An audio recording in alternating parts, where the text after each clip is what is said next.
I started out as the agent who hustled really hard. I burnt out a couple of times. I made 10 million in my business before I got a logo. We know all real estate agents want to acquire clients consistently so that they can grow their business and income for that great lifestyle. This broadcast brings you the best and top people in the industry to support that quest. This is Dave Fanale, and I'm here to bring you the Real Estate Skill Builder broadcast, Real Estate Talk-TGIF, brought to you by Real Estate Skill Builder and Align, your premier real estate solution.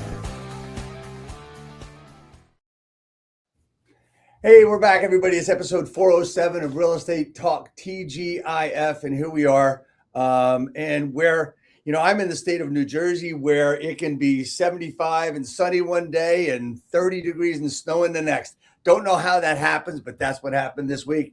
And Jess, you're located in a little bit of a warmer climate than we are, and probably have a little bit better weather than we have on a consistent basis, I would think, right? Yeah, I live in Eleuthera, Bahamas. So it is it's anywhere between 80, 75, 85, pretty much all year. Yeah, that's terrible. It's terrible. It doesn't suck. I can guarantee you that. Anyway, here we are. I love getting into this stuff, but first, there's a lot of voices in real estate coaching, but Jess Lenouvel here has become one of the strongest because she challenges one of the biggest myths in our business, that success has to come wrapped up in hustle and long hours and grit and just being exhausted every freaking day. She's got a book called More Money, Less Hustle. And she makes a case, and I agree with it, that many agents aren't failing because they lack what to do or how to do it. It's they're stuck in businesses that they really built, but it's really not a business, and it depends mostly on them. Your message, Jess, it's about creating a stronger, more structural, clearer system, smarter marketing, better positioning, and a business that can actually grow so you don't have to work every day, every hour of your life. And Jess Lenouvel, thank you so much for coming on. I'm really excited to be here, and thank you for reading my book. You're welcome. And I start the broadcast off with the same question all the time. I'm sure I asked you. And by the way, Jess was on episode 78, so she's a veteran, and I really apologize for you not being on for 6 years. So anyway, hope you can forgive me for that. But the question I ask everybody to get started is, it's Real Estate Talk TGIF. What does TGIF stand for? Thank God it's Friday. You're very close to that, and I really thank you for giving it a great shot. But it means thank God it's Fanale. That's right. It's me. It's my broadcast. Here we are. You. It's fun time. It's right. It's all about us. Let's have some fun. Jess, you heard the intro. We talked about you, but you didn't just become that coach that that helps agents get through the thought of hustle and grit and grind and all that stuff. You started somewhere. Tell me a bit about your journey getting into what we're going to talk about today, as far as building yourself up and understanding where you're at in 2026. Yeah, I mean, I started out as the agent who hustled really hard. I burnt out a couple of times. I've always been a really great marketer. So, I mean, getting the clients was never really the biggest issue for me. But I got them too quickly and didn't have any of the systems to back it up. So I've had some rough moments throughout the years that looked like success from the outside, but felt not like success from the inside. And so, one of the things that most people want is they want more business, but what comes with more business? More things to do. And so, I'm a really big believer in both. I'm a believer in marketing systems and automated marketing systems, but I'm also a really big proponent that the reason why most people get into this business in the first place is they think that they have unlimited income potential. They think that they're going to be able to control their own schedules, and they want to help people. The majority of agents never get to do any of those things because, one, they are always hustling for clients. Two, they can't set their own schedule because their clients essentially, and their business runs their life. They can't go on vacation without their phone ringing. They can't. The number of divorces I've seen because of the way that people run their real estate businesses is absolutely wild to me. And then number three, they're not helping enough people, or they're not helping as many people as they potentially could because they don't have any systems. So I think that the key to all of this is you have two sets of jobs in your real estate business: to generate clients and to deliver for clients. And if you can't create systems around both of those things, your business is going to feel really hard. So I think one of the things that we see people that, you know, they start getting into this business and they learn it. And yes, there is a lot of education, but it's more like forgetting that your license says salesperson on it rather than it should say human also as well. Right? Because let's face it, Jess, I mean, you know, the biggest problem, like I was just talking about, is people forget who they are. They start talking like somebody they never knew. Yeah, they start talking about this person in this freaking book that says, yes, my name is Dave. I'm with eXp Realty, and I'm just taking a survey on for all the for sale by owners in the area. And I mean, it's a great script, but there's another way to say it, you know? Yeah, and there's a way that actually sounds like you. Right, exactly. So, I mean, when people hear me do a script, they hear me on the phone, they said, that wasn't the script. I said, yeah, it was. Think about what I said. It's the same exact script. It just said, I'm talking like me. I'm talking like a human being, like Dave. I'm not talking like Dave salesperson. Like Dave robot. Yeah. Right. So, I mean, that's a learned thing that I think if you're not going to evolve in your business and in your life, it's something that you have to unlearn as time goes on. And you've worked with plenty of agents in this same situation. Talk to me about that. Yeah, I think that it happens so often that we see people who get a real estate license and then it's like all of their personality that they had before they went into real estate like disappears. They become this headshot version of what they think that a real estate agent is supposed to look like, and all of the things that made them interesting and special and, you know, attention worthy disappears. We see it with scripts, just like you mentioned. I see it with people who create like strange, very, very corporate looking branding. I see it with the way that they deliver things on video. It doesn't feel natural. It doesn't feel like them. I've met people who are the funniest people you will ever meet in your life. And then I look at their social media presence and I look at their marketing and I think, who is that? Because all of the things that make them are missing from what they're putting out into the world, because there is this quote unquote blueprint that people have kind of falsely bought into. And the building of a personal brand is all about your thoughts, your opinions, the way that you talk, the way that you move, the way that you live, right? All of that is why someone would choose you, not because you are saying the words exactly the way that somebody handed them to you on a piece of paper. So let's talk about personal brand a little bit, okay? Yeah. I mean, you have to have your personal brand, and it has to be, I mean, we can use, you know, we can niche it down to what you want to work on. That's something completely different, I think. It can be part of your brand, like, you know, whether it's luxury or first-time home buyers or the condo market or the townhouse, whatever it is, right? But it's all about the brand, and the brand is not, like you see on my screen here, you see the RE Skill Builder logo and you see Real Estate Talk TGIF on top. That's really just a presence of me in front of me. But what you're looking at on half of this screen is my brand. It's me. I mean, Align is a team you are your brand. I believe in, right? RE Skill Builder, yeah, that is me, right? And you know, if you don't know I'm in real estate, you think I'm a contractor. So, or teaching people how to build houses, which is fine too, because I do that as well. But the point is that my brand is me. My brand is who I am and what I say. People who know me know that I'm going to be blunt. I'm not going to bullshit people. And I won't do that on this broadcast. So when we talk about brand, talk to me at how you're going to build a brand or help someone build a brand for themselves, rather than the colors and well, I got to get my logo right. And that's a get ready disease that we don't even need to talk about, but we know it's there. Yeah. So I made 10 million in my business before I got a logo. So you needed the logo. So desperately. So why did you need a logo? Well, you don't. It was because I wanted to get a backdrop printed for an event, and I was like, oh, I guess I need a logo for this.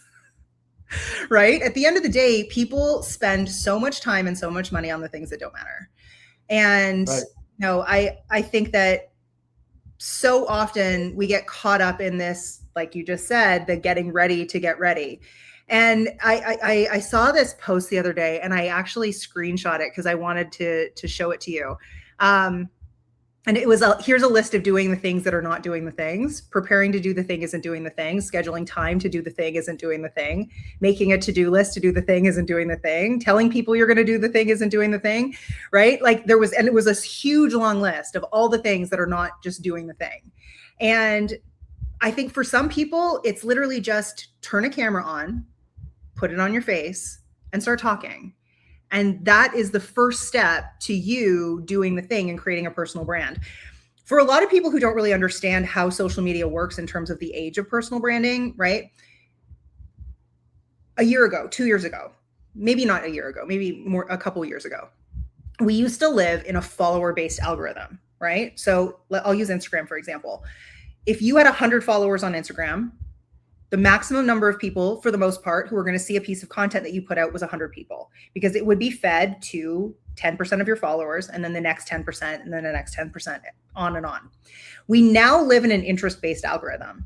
So you can have 100 followers and your reel can reach 1 million people, because it has nothing to do with how many followers you have. It has to do with how interesting it is and how many people want to consume that piece of content based on what you're saying. So the interest-based algorithm has completely changed the game in terms of your ability to reach more and more and more people in your market who could be potential clients. So the quality of the content matters so much more than anything else. And when we're talking about personal brands, in the beginning, when you're first starting to create content, we have to focus on all of these things. We have to focus on hooks and visual hooks and text hooks and things that are going to grab people's attention. The bigger your personal brand and the more powerful your personal brand becomes, the less you need those things, because your face becomes the hook.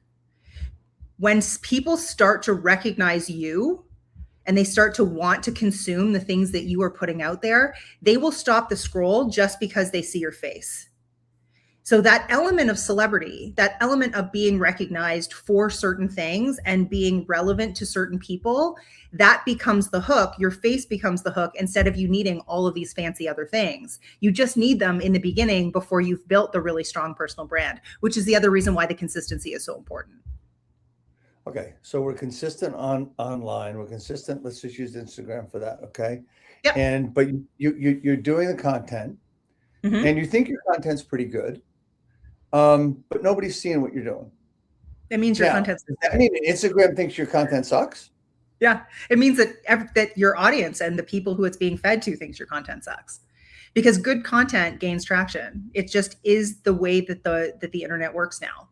So if you're not getting followers and you're not getting reach and you're not getting the content being pushed out in front of people, it is a direct reflection of the quality of your content. Okay. So here's the $64 question, probably the $64 million question. What's the definition of good content? Content that elicits emotion, that story tells, that hooks someone in, and that creates some sort of a belief shift. People need content that is going to make them want to watch to the end. So Instagram, for instance, there's only 2 types of content on Instagram in 2026. There's reels and there's carousels. That's it. Now there's a million different types of reels and there's a whole bunch of different types of carousels. But if we're fundamentally making it as simple as possible, you can post a reel or you can post a carousel. We're not talking about stories. Instagram stories are a completely different algorithm than the actual feed or the actual post. Okay. So there's no such thing as static images with long form content, with long form captions anymore. That just doesn't exist on the Instagram platform. It's outdated. It doesn't perform. So if you have 2 different ways that you can post content, 2 different formats that you can post content on a platform like Instagram, you have your reels, you have your carousels. So every time you have a content idea or you want to put something out there, you're choosing between those 2. And then you say, okay, it's going to be a reel. Okay, great. And then you have your list of different kinds of reels. You have your B-roll with text overlay. You have your talking head video. You have your green screen video. You have the different formats of reels.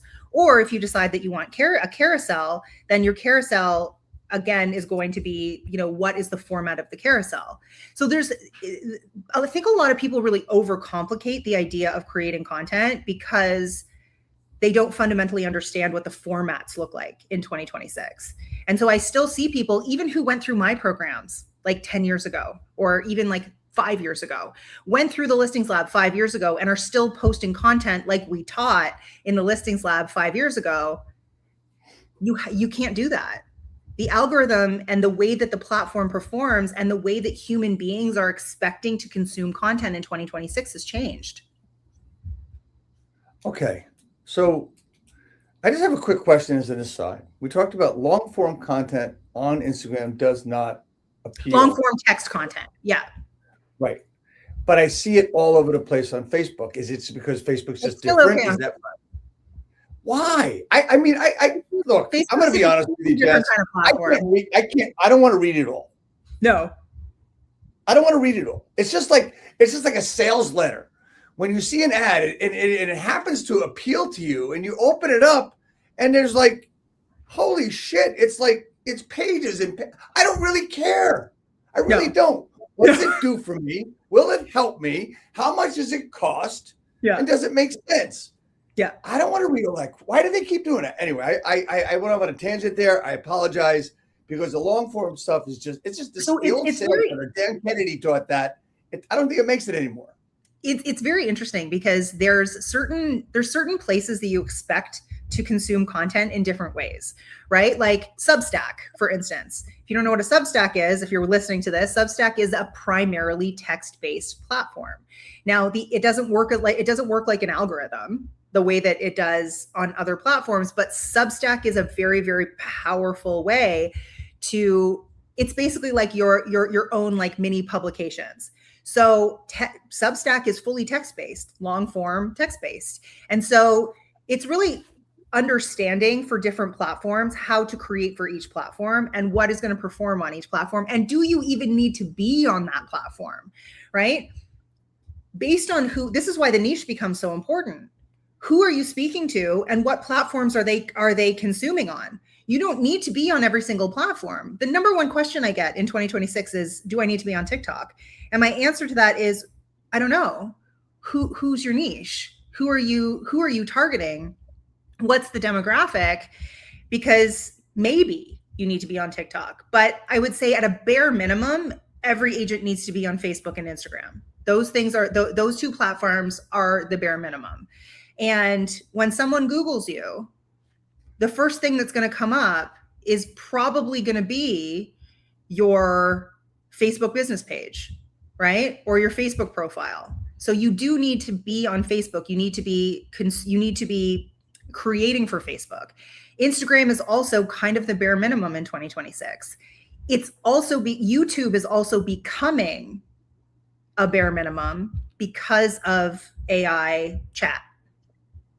Because if you look at how recommendations are being fed into ChatGPT and Claude and all of these places that are essentially now thinking for people.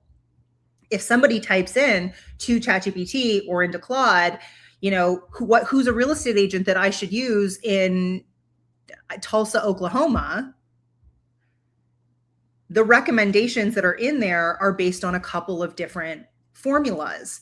And those formulas, by and large, include YouTube.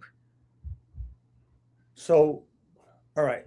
So a digital presence is required today in 2026? I think it is. A digital presence is the bare minimum in 2026. Bare minimum.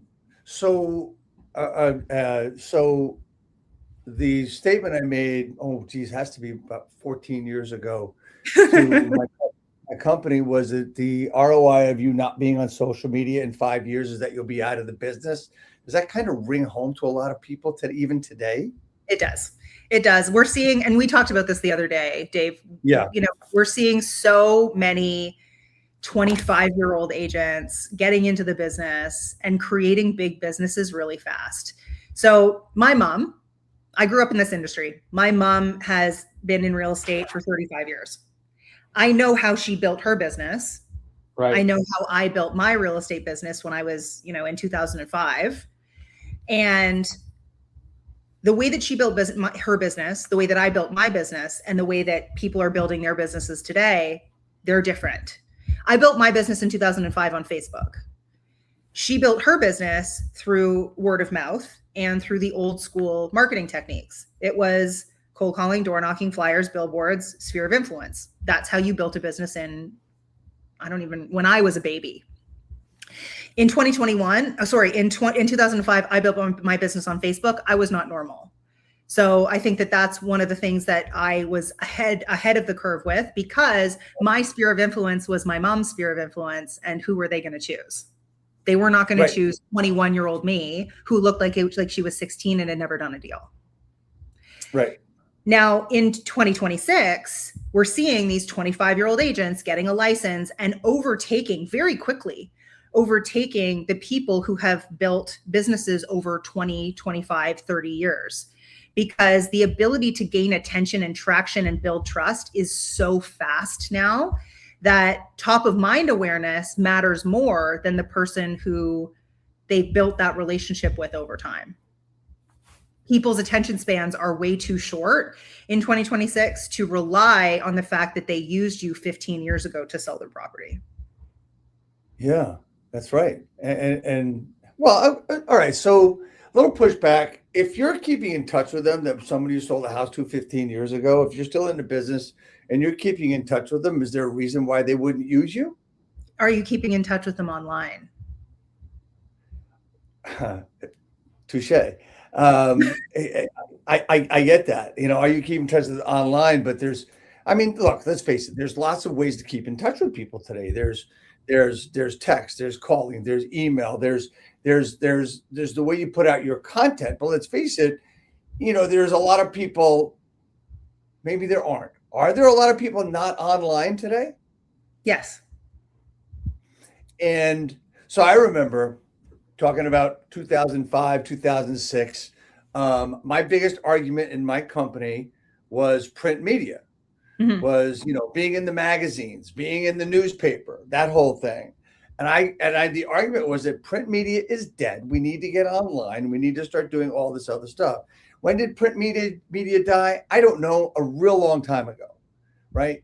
But you still see a lot of different things. And I know that, to me, I think one of the most important things that an agent can do to keep in touch is a handwritten note.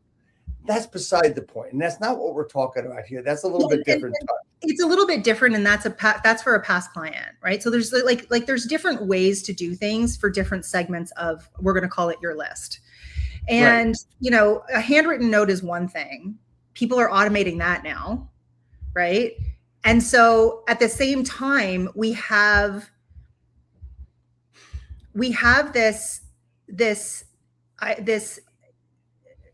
need to be more consistent and more frequent, right? So the human brain can only remember two names in any industry quickly. And this is where we come around to the top of mind awareness. And there is this thing called the mirror exposure effect.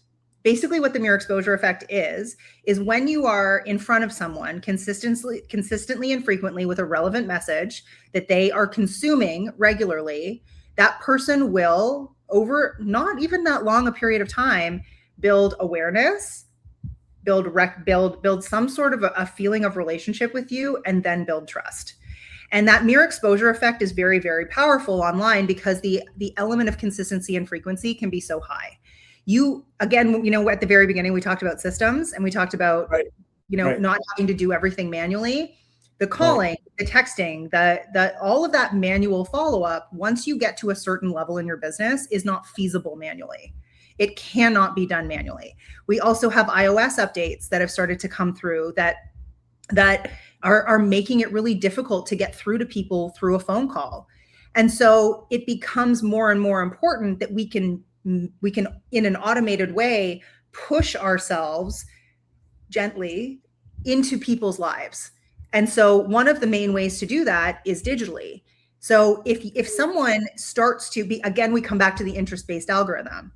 If one of your past clients starts to dabble on Zillow If one of your past clients starts to have conversations about possibly thinking about moving or how their property isn't working for them anymore, the algorithm knows that and it picks it up.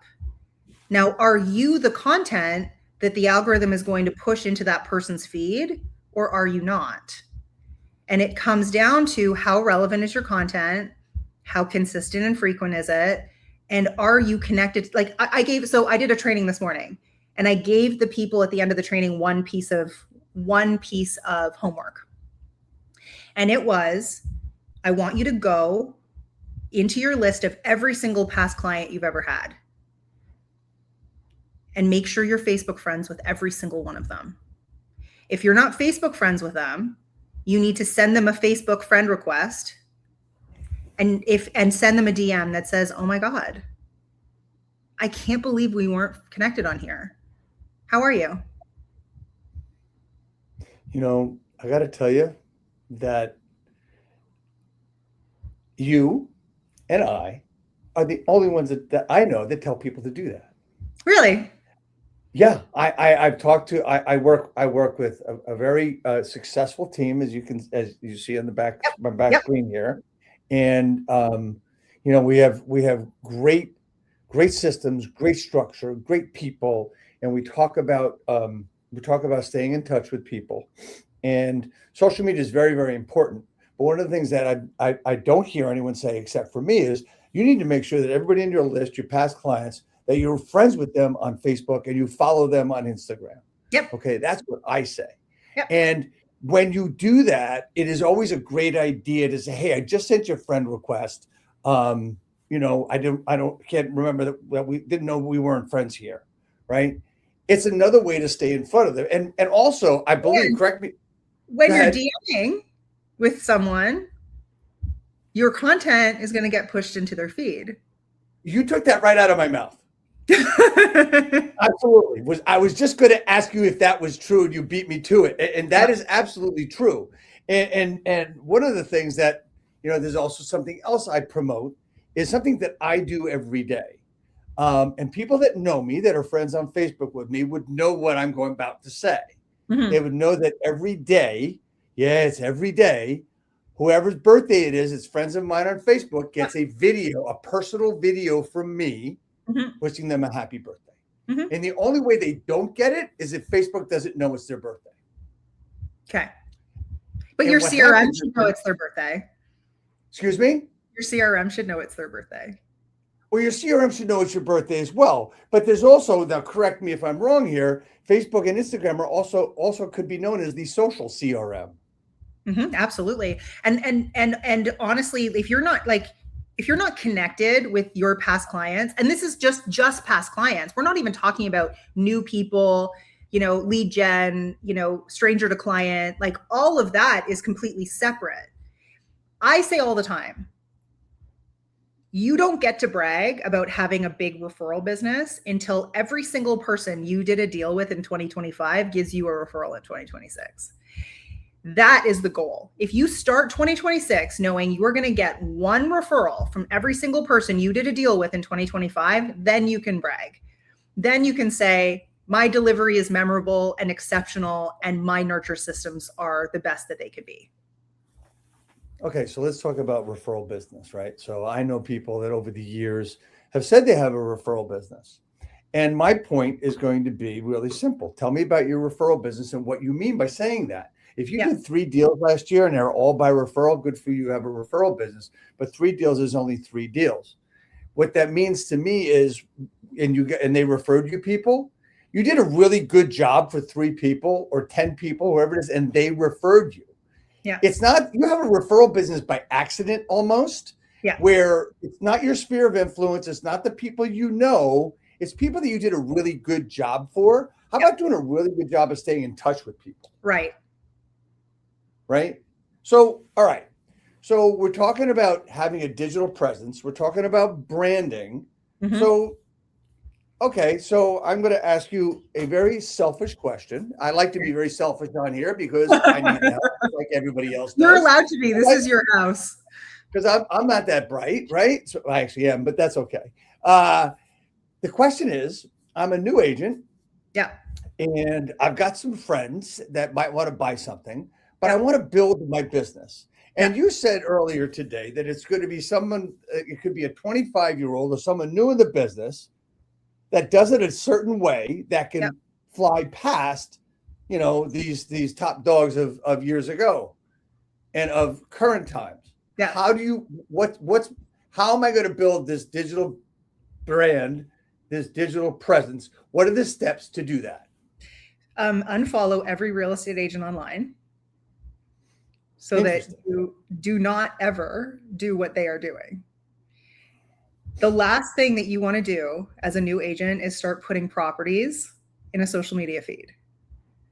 Okay. You build the personal brand based on you. You don't fake it till you make it. You don't lie about your experience.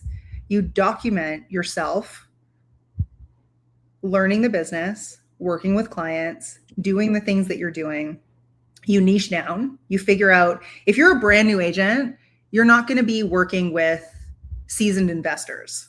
That's not going to be the right niche for you. Start where you start. Maybe it's first-time buyers. I started in 2005 with first-time buyers, and those first-time buyers became upsizers, and those upsizers over time became investors. And that's how that business compounds. Start with a niche that you can serve and that you know more than. Don't ever try to start with a niche who has transacted 50 times, because that person isn't going to see the value in what you bring early on in your career. So if it's a first-time buyer, you start with a first-time buyer niche. That first-time buyer niche will turn into a young family upsizing niche relatively quickly. So you start with them. You market research. You do market research. You interview every single person you know in your sphere, online, as many AI. You get as much information about the pains, problems, fears, and desires of that first-time buyer niche in your market specifically. And then you start creating content, and you show up and you speak to that person, not, hey guys, hey you. You create content for one person who is your ideal client every single day. You start with one post a day. You start with stories. You document your journey. You have three main buckets of content. You have authority content where you're teaching. You have personal content where you're sharing. And you have proof content. Once you start getting some business, you can write case studies, testimonials, and start sharing how happy your ideal clients were. The other thing that's really important as a new agent is to develop a product. All businesses sell products or services. Real estate agents don't sell real estate. Real estate agents sell services and consult on the sale of real estate. So if you are selling services, you're not selling you. You are the vehicle. You're the influencer for your brand, and your brand is you. But you are selling a product, and the product is your service package. Your service package has to be standardized. It doesn't matter if you've never done a deal. What does that niche need? What is the process that you're going to take them through look like? And how is it repeatable so that every single person you work with gets consistent results? Your service package, your signature system, your core service package, your process, there's a million ways that you can call this, becomes the thing that you're selling. This is a marketing mechanism to create more strategy within your marketing. It's also a scaling mechanism so that 2 years from now, when you've done 100 deals, you can hire an agent on your team, and that person's not saying, why am I not working with Dave? Why would I want to work with Sally? I want to work with Dave. Dave, all of Dave's marketing has told me that he's magic and that he's the only person who cares as much as all the other agents in the market. Why would I want to work with Sally? Well, you want to work with Sally because Sally's the person who is also the getter of results through the proven system. So you become, and this is the difference between influencer marketing and entrepreneurial marketing, right? Influencer marketing, you're creating brand associations between you and things. Like I know a girl who built her entire brand based on Diet Coke. Everything in her brand is based on Diet Coke. And so she's made that brand association. We have makeup influencers. We have book influencers. We have car influencers. you are not an influencer. You are not selling products. You are only selling your services. And so you have to productize that service in order to effectively sell it, especially if you don't have a million testimonials and case studies to lean on. Okay. So let's get to the content part. Okay. I understand that, there's the three types of content, but I don't know where to start. I don't know what to put out there. I mean, I'll do the video, I'll do the whatever, but is it okay if I go see what others are doing and try to copy what they're doing that's successful? No, because the messaging is the most important thing that you have in your business. And if you copy someone else's messaging, it won't work. Just because something works for them doesn't mean it's going to work for you in your market, with your demographic, with your personality. So the best thing that you can possibly do is spend more time creating content. And Gary Vee recently said that real estate agents should be spending 51% of their time creating content in 2026. So imagine how good your systems need to be in order for you to allocate that much time into those activities. So okay, so go ahead. No, you go. So I'm a new agent and I need to get this stuff out there. And what kind of systems do I need? I mean, you say systems. I mean, early on, if you're a new agent, you don't have any systems. You don't have any systems to build yet because you can't document anything. A new agent isn't at 51%. A new agent is at like 90%. Right? A new agent should be doing nothing but building brand awareness and talking about what it is that they're doing and creating content and testing. And so as a new agent, let's say 90% of even me, like I have a team of 20 people. We have thousands and thousands of clients. I still spend over 50% of my time creating content because that is my primary role. But Jess, I need to make money. I need to make money right away. Nobody makes money right away. Nobody makes money right away? Not in any business. Ah, okay. Well, if I got a job, I could get a paycheck on Friday. Sure you could, and you didn't get a job. That's true. Right? That's true. I mean, think about this too. People get into real estate thinking that it's easy. Right? You've chosen a harder path.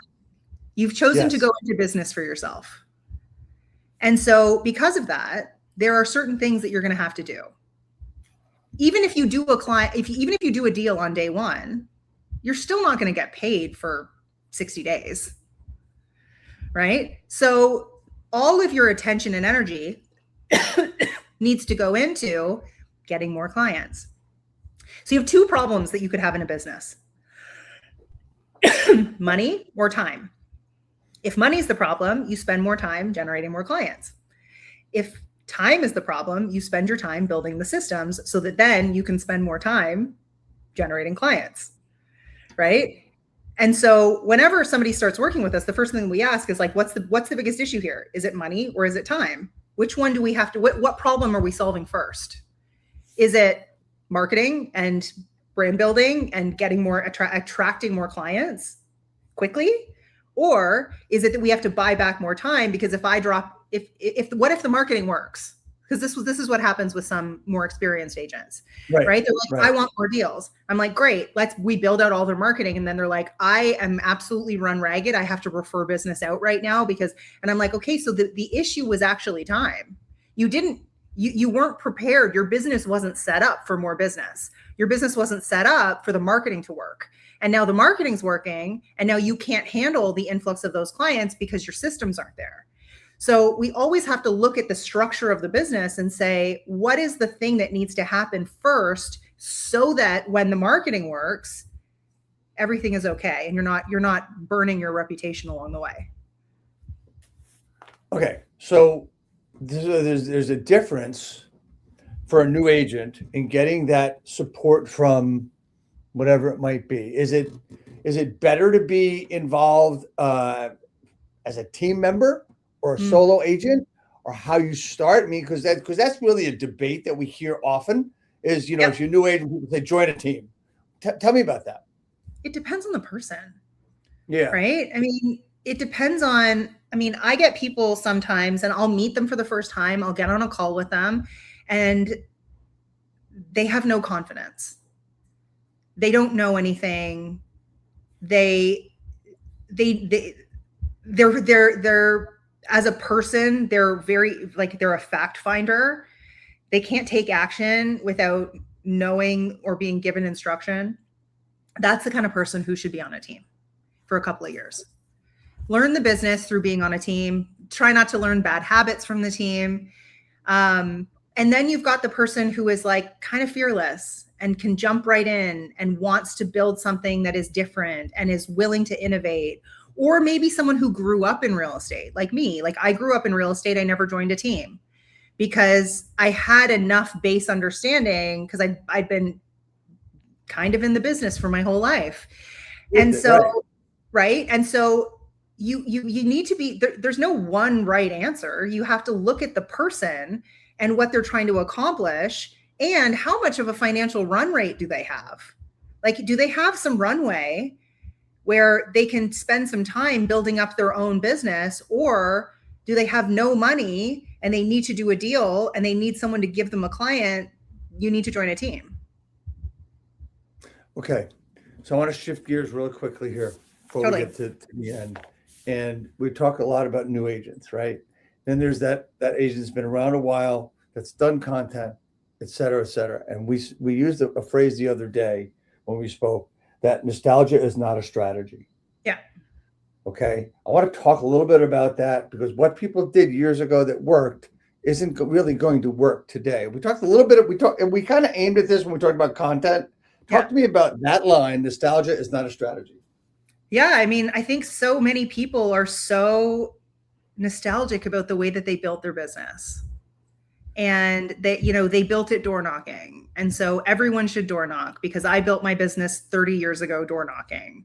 Or, I've been doing, there's two elements of this, right? There's the nostalgia of, I did it this way. It worked for me. I'm going to spout this until the end of time, even though it's not working the same way. Right. And so there's that element of it, but then there's also the loss aversion part of it, or the sunk cost fallacy, where someone will say, well, I'm going to keep farming this area. I'm going to keep sending postcards to this area because I've been doing it for 10 years and I've already spent, $100,000 farming this area. Why would I stop? Even though I'm not getting the same results that I used to get. Right? You've got this sunk cost fallacy where like you're attached to the money or the effort that you've already put in one area, and you are just being stubborn about not stopping something that's not working the same way. Right? So I think that there's two sides of it. There's the nostalgia side, which is like my heart like misses the business the way that it used to be. And I don't want to be a content creator and like, the good old days of real estate when it was done this way, and not really accepting that like that's just not the world we live in anymore. And then there's the sunk cost fallacy where people are just like so stubborn about the places that they've already put time and money. Would you say that this stubbornness will leave you behind? Yeah, and we're already seeing it. Right. Like and you mentioned earlier, a 25-year-old can take over that nostalgic agent. Excuse me. I'll use myself as an example. In 2013-ish, I went from $200,000 a year to $1 million in GCI in 6 months because I shifted my digital marketing strategy. Wow. So, and that was just 6 months. And then we continued to scale that. And then I had to build systems because I had more I was crying every time my phone rang because I didn't have the systems built yet. And so for me, like I've seen it firsthand where people have gone, oh my gosh, she came out of nowhere. And it was like, yeah, I mean, to a certain extent, I came out of nowhere because I'm marketing and I'm grabbing up market share in a way that you're not. You're waiting for other people to have conversations about you and you're growing slowly. And I'm forcing myself into people's feeds so that they're seeing me all the time and they're choosing me because I'm top of mind. So you weren't ready for it. In other words, I wasn't. You weren't ready to really scale, to use that word. I wasn't ready for the market to work as well as it did. Right. Okay. And that should be everybody's problem, right? You understood what you had to do, and you decided that you were going to go a different direction than your mom was going, right?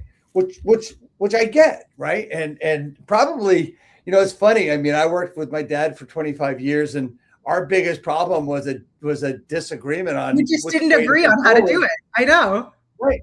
Right. And I've actually consulted with a lot of father, son, or parent, child teams to get them to understand why they really could work better than anybody else and stop fucking arguing. Because they have both. Right. They got everything. And here's the thing that they have that every agent has that really wants it. It's called passion. The kids got a passion for the business because they really want to impress their old man or their mom or whatever it is. And they know she just doesn't listen or he doesn't listen. And he's going to say the same thing about the kid, whatever it is. But here's the great part is we got the passion. We just got to remember, take that step back and move forward and get it all done. Because it's all about, once we get to where our business is going to be, it's about the systems you have in place to make it work the way you want it to work. Yeah. Let's face it. I mean, and you said it yourself. I mean, with how does your system work with a buyer? How does your system work with a seller? What are you doing? What's your you didn't use these words, but your unique service proposition that hasn't changed. No. Right? It's probably different today than 30 years ago, right? Because of digital marketing and drones and photography and all that shit, right? And what the expectation of the clients are now versus what it was then. Right. So understanding, and the other thing you talk about too in your stuff is conversations and how they have to go. And the conversation is the most important part because that's where you find out what their expectations really are, which is where people don't ask enough questions. We don't ask enough questions. Yeah. We don't listen enough because we think we know it all. That has not changed. No. That's a human being problem. I don't think that's only a real estate problem. And that's something that you and I can't fix. But one of the things, it's the old thing, you're giving 2 ears and 1 mouth, use them appropriately. In that order. Right? Don't shut up and listen, right? But it's like the conversation piece is really important. How do you get to the conversation piece? It's just by the questions you're asking. Mm-hmm. And you know what? The old scripts, while you don't want to sound like them, the questions are in those scripts. The questions are in there. And here's the other thing. The more questions you ask, the more information you have, the better your ability to sell. If you don't ask any questions and you just, I don't call them listing presentations. I call them listing conversations, right? Your goal in that conversation, in that sit down in someone's living room is not to present anything.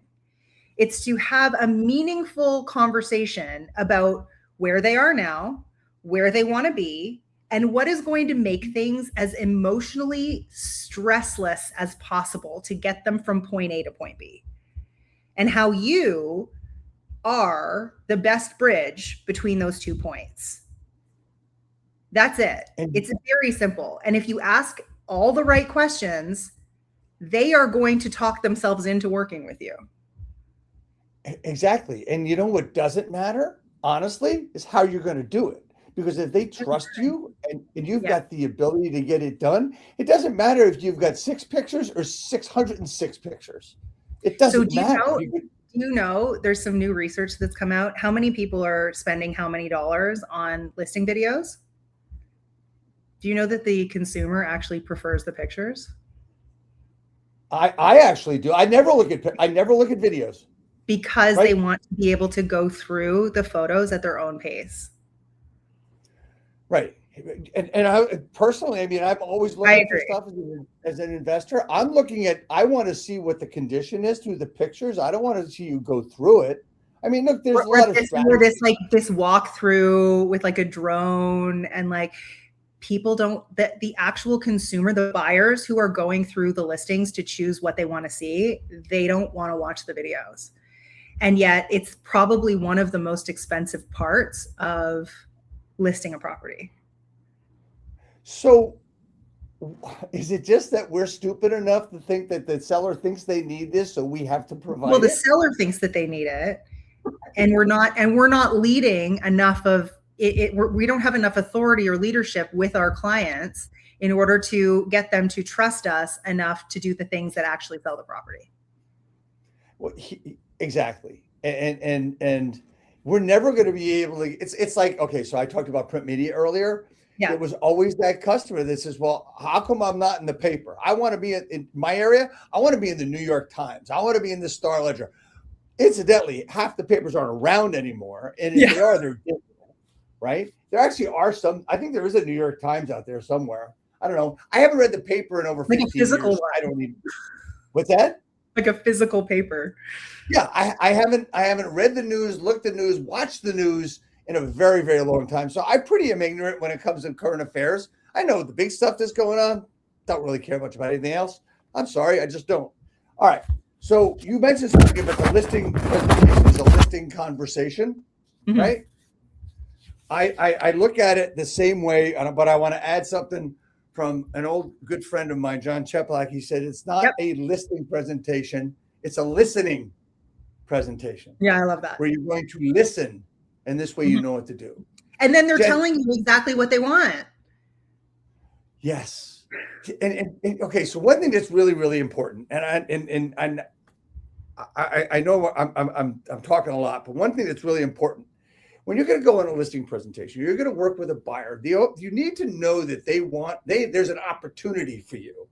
If you do not have the opportunity to get that listing, to get that buyer agreement, is you did not do your job and you did not listen enough, you didn't ask enough questions. Okay. So the questions have to qualify them for you. I mean, if you're real busy, I mean, Jess, how many times did you have to qualify a client before you would give them your time? Absolutely. And we make people fill out an application form. We make people go through a discovery call process. There's a process to get to a point where you're even allowed to buy what we're selling, because it's not for everyone. Right. And so here's the other thing that I would say: when you do your social media well, and when you are positioning yourself well, the messages that you're getting are you taking on more clients right now? Do you have time right now to work with us? I really want you to list our property. What's your timing like? It's about you and your availability. It's not, if we give you our listing, will you do it for 1%? It's a completely different conversation, because they're coming inbound to you and you've positioned yourself properly. Yeah. And if they're asking about commission, immediately no. When it's same with us. If somebody sends me a message and says, how much is your coaching? I'm like, we're not a fit. Right. Right. It's the same. You don't know enough to be asking me about pricing yet. For me, it's the same with real estate agents and talking to them and wanting to help them and support them. What are your splits? I'm sorry. I don't think it's anything. I don't think it's about it. That's not the first conversation. It's right. And people don't understand. I mean, when it comes down to money, if you've got the right fit, no matter what the split is, you're going to make more money. Yeah. It's wild. Anyway, we've been going, I think we've really hit a lot of great stuff today. And I really want to thank you for being on the broadcast today. If there's one thing that you're going to tell a new agent or an older agent or a stuck agent how to get rocking and rolling, what would be that one thing? Results don't take time. They take courage. I will use that. I will absolutely use that. Thank you so much. And I got two more things before we finish today. Actually, three more things. Just for everybody, next week, we've got a friend of the broadcast coming on, Drew Thompson, who's the former head coach at Real. Just was on a couple of weeks ago doing his own thing. We're talking about what he's got going on. Great guy. He's going to talk a lot about AI. But most importantly today, the question I have for you for today is, how do I help you grow your business? Are you asking me that? I am asking you that. Oh, how lovely. I don't know. Just send people to my Instagram. My Instagram will do the job. And your Instagram is on the screen right now at Jess Lenouvel. And contact information is scrolling on the bottom as well. And there's only one more thing we have to finish up with. And that's your new hat. I can't wait. I can't wait to wear my new hat. Well, we're going to get this hat out to you, and we're going to send it to you over the next couple of days. I want to thank you so much for being on, Jeff. It's been a pleasure. It's been my pleasure to do this with you, and I get to do this every week. And you know what? Who knows what the final numbers will be when I'm done with this, but I ain't stopping for a long time. So anyway, I love it. Congratulations. Thank you so much. And I hope that I need to get you on less than 6 years from now. Yeah. So, I'll see you in less than 6 years. Absolutely. Absolutely. Thank you so much. Stay on as we go off to the end. And thank you, everybody. Have a great Friday the 13th. Hopefully don't have triskaidekaphobia, and just move forward. Let's have a great, great day, great weekend. Good weather's coming to the Northeast. I know it is eventually. Just don't know when. Happy Friday. We'll see you next week on 408.